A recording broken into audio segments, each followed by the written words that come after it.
Good morning, everyone. We're delighted you're here with us today, whether you're joining us in person or online.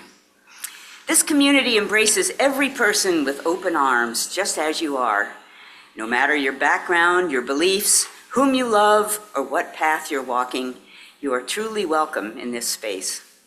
We invite everyone to stay for coffee, treats, and conversation after the service, whether you're here in our fellowship hall or connecting with us virtually. This morning, July 6, 2025, the theme of our service is resilience. The preparation and delivery of our Sunday service takes a community. This morning, our speaker is Hideo Fujita. Your celebrant is me, Chris Rader. In your order of service, you can find a list of all the volunteers who are assisting with this morning's service. It didn't mention all the musicians. We also have Mariah Madsen and Jim Bryant. Today's Zoom host is Owen Barnes. So those on Zoom, you will find the order of service and the song lyrics in the chat. Those in the sanctuary, please turn around, look at that video camera above the exit sign, and wave hello to everyone on Zoom. And now please take a moment and just greet the people around you, in front of you, if you haven't already done so. We have 3 brief announcements this morning. The Interfaith Justice Coalition, of which CUUF is a founding member, will meet next Sunday, July 13th, right here at CUF. Social time starts at 1:30, the meeting at 2 o'clock. All are welcome. And at the risk of being political, the Democrats of Chelan and Douglas counties will have their annual potluck picnic next Sunday, starting at 5:30 at Hydro Park near East Wenatchee. All are welcome to that. And speaking of potlucks, the next CUUF Circle Supper will be Saturday, July 26th at the home of Ken and Dana Taves. See your weekly and email announcements for details. We gather today on the ancestral lands of the Pasquosa people, the original inhabitants of this region. For thousands of years, from the shores of Lake Wenatchee, along the Wenatchee River, and across the Columbia, the Pasquosa have been the thoughtful stewards of this sacred land. They have thrived here, fishing, hunting, gathering medicinal plants and food, and honoring their rich cultural traditions since time immemorial. The Pasquosa, now an integral part of the Confederated Tribes of the Colville Reservation, continue to live and carry on their heritage in this very place. We recognize with solemn respect that this land was taken through broken treaty obligations and the subsequent settlement by uninvited colonizers. As a community, we stand in solidarity with our Indigenous neighbors as they continue to uphold their traditions and advocate for the full recognition of their inherent rights. We encourage you to learn more about the Pasquosa and their enduring legacy on our website, cascadeuu.org. And now let's all rise in body or spirit to sing our opening song, Enter, Rejoice, and Come In. It's hymn number 361 if you like to look at the music. You can be seated. Bienvenidos a todos. Salam alaikum. Welcome to everybody. This is the greatest place to start your Sunday mornings. I'd like to welcome our Afghan family, Nazifa, Joya, Mustafa, Mirtaza, and all our guests. Linda, thank you for coming. Pam. And we've got some special guests on Zoom this morning, all the way from Kentucky. Stephanie's sister and brother-in-law, Vera and Johnny.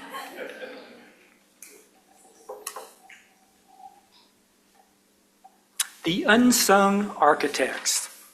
When you think of the grand architects of the natural world, what comes to mind?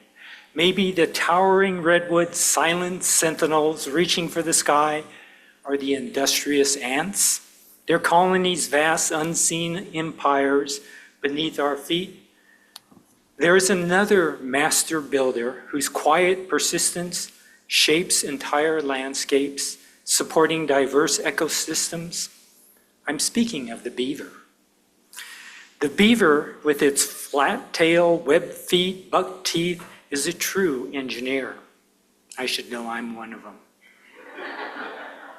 They fell trees, dig canals, construct intricate dams. They transform rushing streams into serene ponds. The ponds feed verdant, vibrant ecosystems. They support fish, amphibians, birds, and numerous other species. The humble beaver does not seek social media or viral video stardom. The beaver's instinct is an imperative to build, to sustain, and to survive. They are the quiet architects of a sustainable ecosystem. Similarly, our Unitarian Universalist communities are also quiet, humble builders. We arrive early, set up chairs, organize coffee hour, maintain finances, teach our children, and compassionately listen to our joys and sorrows. Our work forms the foundation upon which our shared spiritual home rests.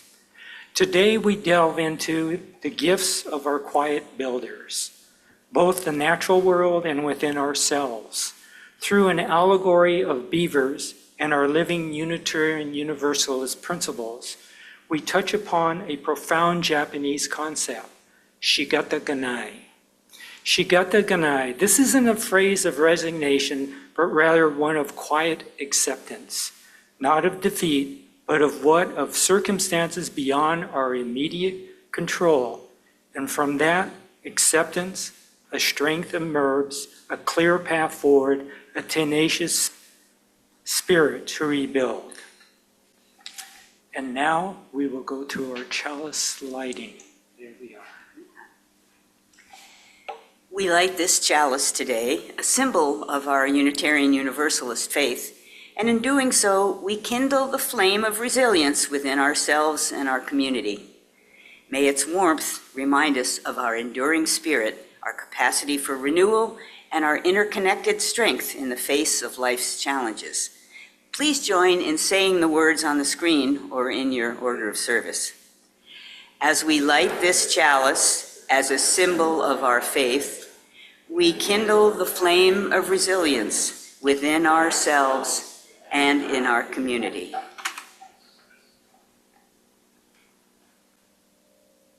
Now we have a time for all ages, the beaver allegory. It's for you, Nancy. The resilience of beaver and the near extinction to rebuilding their near extinction to rebuilding ecosystem. This story embraces the following Unitarian Universalist ideals. Everyone and everything has value. Everything is connected. A long time ago, a time before trains and planes and big cities, there were huge groups of beavers, millions and millions of beavers. Some people say that in North America, there were over 100 million beavers. Beavers were everywhere, and where they lived, life thrived. Beavers are nature's builders, creating ponds and wetlands through amazing networks of dams. The Beaver Nation helped keep nature balanced. Beavers lost their homes and communities. Beavers almost completely disappeared. Invaders from across the Atlantic, they called themselves trappers. The trappers came for the warm, lush, thick beaver fur. Trappers got rich selling the beaver furs.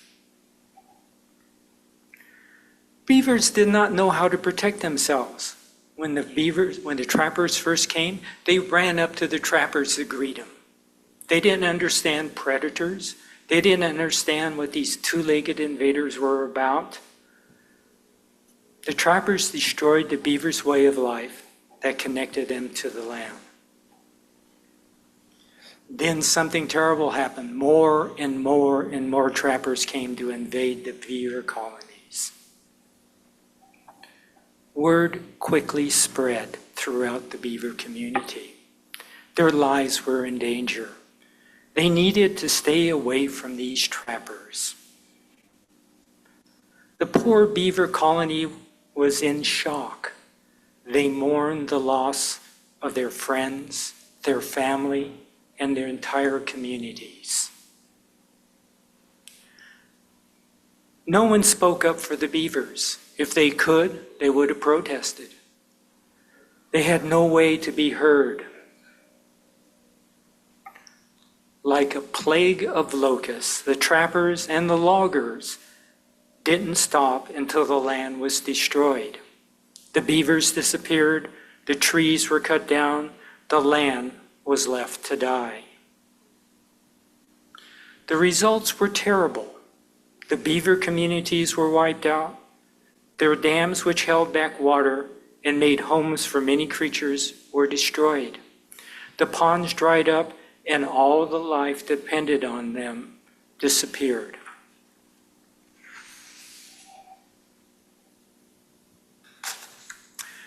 The beaver stories teach us that we can change, rebuild, and make something good out of bad times. Beavers are strong. Beavers are smart. Beavers are resilient. Beavers never forgot what they were born to do. They chew on trees. They build dams. They continue today quietly and tenaciously building. It took a while, but scientists soon discovered that the beaver built the first smart home in nature. Beavers help stop flooding, help clean the water, and support plants and animals. People finally started to understand that without the beavers, the land dies, streams dry up, and wetlands vanish. Beavers work together to build their homes. Every beaver in the community is important, from the leader to the quiet follower. Every beaver is valuable. People need to be fair, kind, and understand the importance of beaver communities. Beaver communities work together and share everything equally. This is an important lesson we can all learn from the beaver. Beavers connect the land, the water, all living creatures. When we respect and protect beavers, we are protecting the earth. This is an important way to show that we care for our planet. The end.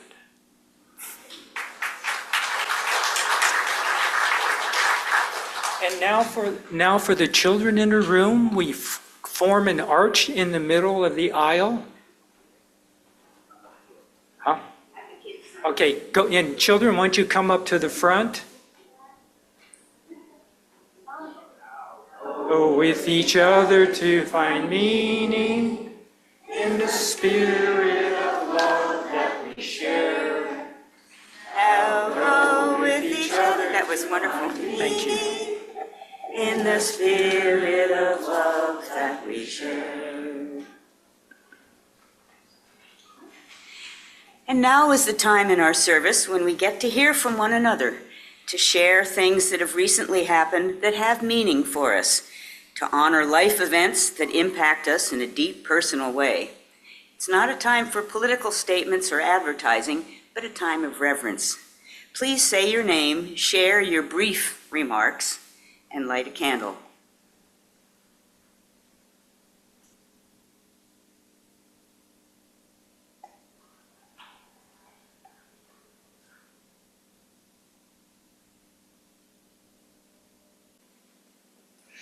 Okay, well, I will light one more candle for the joys, sorrows, important events, things that make us think, make us reflect, but are not spoken.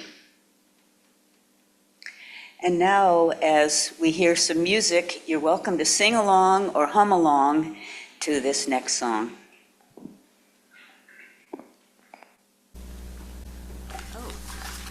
Now it's Tadeo's sermon. I don't have to be up here. My bad. Before we start, I would just like to acknowledge one thing. There's a very important Muslim holiday, which is today, Ashura. So I just wanted to make sure that people understand that this is a very holy day for the Muslim community. In a world that often presents us with unforeseen challenges, we gather here today to reflect on this profound strength of resilience. We acknowledge the human spirit's remarkable capacity to bend without breaking, to endure hardship, and to emerge not only whole, but often stronger and wiser.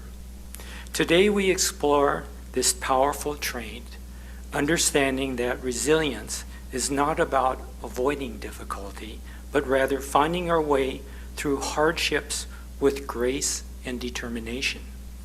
We commit ourselves to the Unitarian Universalist principles that guide us, the inherent worth and dignity of every person, justice, equity, and compassion in human relations, and our goal of a peace, just, and free world. May our time this morning together nourish our spirits and fortify our resolve.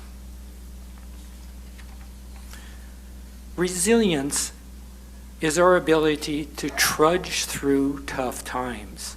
My family story is just one of many immigrant stories that teaches us about resilience. My grandparents used the Japanese term shikata ganai to describe their experience. I understand that most immigrants face geographic struggles and adjustments. For my grandparents, there was also the xenophobic backlash of racism. In today's parlance, their experiences were an anathema.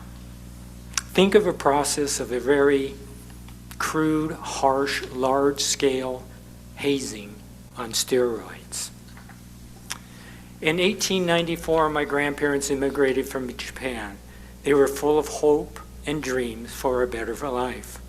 All immigrants face challenges. For my grandparents, they discovered America was not so welcoming. English was a barrier, of course. They struggled with reading signs and communicating. They faced unfair treatment and racism. No Japs allowed signs, essentially translated, don't live here, don't work here, don't shop in our stores. To exclude Asians from coming to the United States, the U.S., with the prevailing racism that led to laws passed by Congress, including the Chinese Exclusion Act of 1882, the Garrity Act of 1892, the Immigration Act of 1924, and numerous other laws that excluded Asian immigrants. My grandparents, they always faced the fear and threat of deportation. It was against the law for them to become citizens or own property. That held until 1952. In 1942, Japan attacked Pearl Harbor. In response to the fear, suspicion, and deep-seated racism, Executive Order 9066 was issued. 125,000 Nikkei people of Japanese ancestry, were forcibly removed from the West Coast, Alaska, and parts of Arizona, and then incarcerated in one of the many concentration camps located across desolate areas across 8 different states. There were 10 major camps and 65 other smaller camps, for a total of 75. Legal resident status and U.S. citizenship made no difference. They were all classified as enemy aliens under the provisions of the 1798 Enemy Aliens Act. They were only given a few days to pack whatever they could carry in their hands. They lost their homes, their businesses, and everything they worked so hard to build. Anything they couldn't take with them was either sold for almost nothing or just left behind. For my grandparents on my father's side, everything was burned down after they left. As a side note, also during World War II, in contrast to the 125,000 Nikkei who were incarcerated, the U.S. government classified some German and Italian nationals and some citizens of these countries as enemy aliens and interned them. It's hard to get an exact number, but the internet references that I found estimated between 11,500 people of German ancestry and 3,000 people of Italian ancestry were interned under the Enemy Aliens Act. The Nikkei, who were living with dignity and quiet strength for decades in the United States, were now just numbers without rights and treated like criminals behind barbed wire fences guarded by armed soldiers. During their time in the concentration camp, the idea of shikata ganai became ubiquitous to them. Shikata ganai is often explained as it can't be helped or there's nothing that can be done about it. But it doesn't mean giving up. Rather, it's a deep understanding that some things are out of our control. Stop worrying about things you can't change. This frees up our energy to focus on what we can do and how to adjust. Just keep going and rebuild. This acceptance moves us forward. There were approximately 13,000 Nikkei from Washington State that were interned during World War II.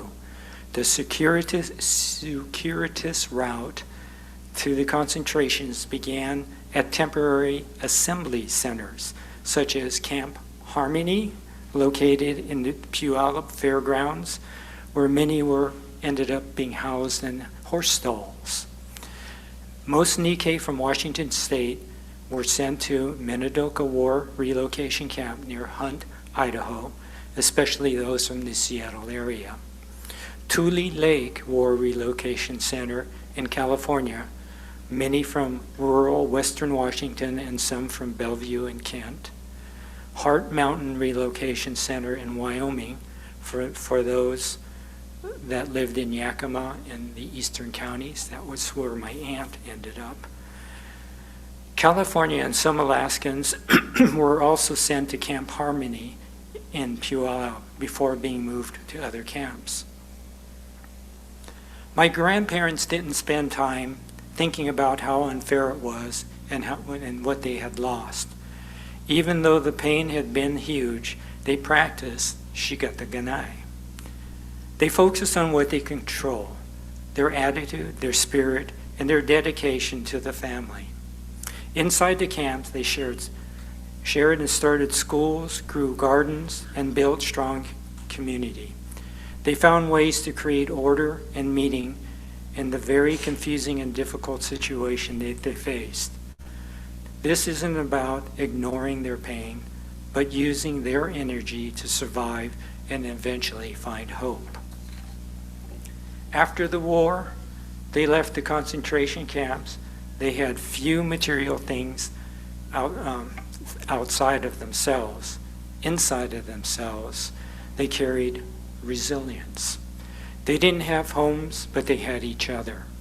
They didn't have belongings, but they had skills and their strong work ethic. They started all over again from scratch. They rebuilt their lives, driven by their inner strength. The language barrier, the daily insults of prejudice and racism, the racist laws, loss of homes, and being incarcerated, the Nikkei showed an amazing ability to survive and succeed. I call the Issei, the first generation, my grandparents' generation, as it's what I would call the Nisei silent wall. They never talked about their experiences. It wasn't until the local newspaper interviewed my father that I read it and heard anything about it. He never talked about it. The human spirit is amazing. After being released from the concentration camps, the Nikkei worked hard, saved every penny carefully, and taught their children and their grandchildren the importance of education, community, and moving forward. The resilience of my grandparents and their acceptance of things they can't control, shikata, teaches us that true strength isn't about avoiding problems, but how we deal with them. To accept what we can't change and to focus our energy on what we can change. CUF, Cascade Unitarian Universalist Fellowship, provides the foundation to develop this spirit within ourselves, knowing that even when life gets tough, we too can find strength and survive and thrive through the support of our fellowship. Okay. And now we're going to have some reflective music, and this will be the response to service. The song is Shake Sugaree by Rhiannon Giddens. The act of giving in all its forms is a profound and ancient spiritual practice. It's a joyful expression of our thankfulness and generosity, reflecting the abundance we receive and the values we cherish. By joyfully sharing our financial gifts and our unique strengths, we actively participate in building the beloved community we envision, a world rooted in justice, compassion, and peace for all. We now invite you to contribute to our shared mission in whatever way feels right for you. We will now receive the offering. Thank you for your generosity. May these gifts be used in wonderful service to our communities. And now, let's all rise again in body or spirit to sing our closing song, By Breath, by Sarah Thompson. May the spirit of life which flows through all things nourish your resilience. May you remember your power to adapt, to grow, and to rise again. Go in peace. And now we'll extinguish our chalice. Please join in saying the words on the screen. As we extinguish this flame, may it continue to light our understanding of resilience, not as freedom from struggle, but as the strength to face it with courage, compassion, and faith in our shared light. And in our accustomed tradition, we close our service by forming a large circle. And if you're comfortable, you can hold hands. We close the service with the lyrics, "Carry the flame of peace and love until we meet again."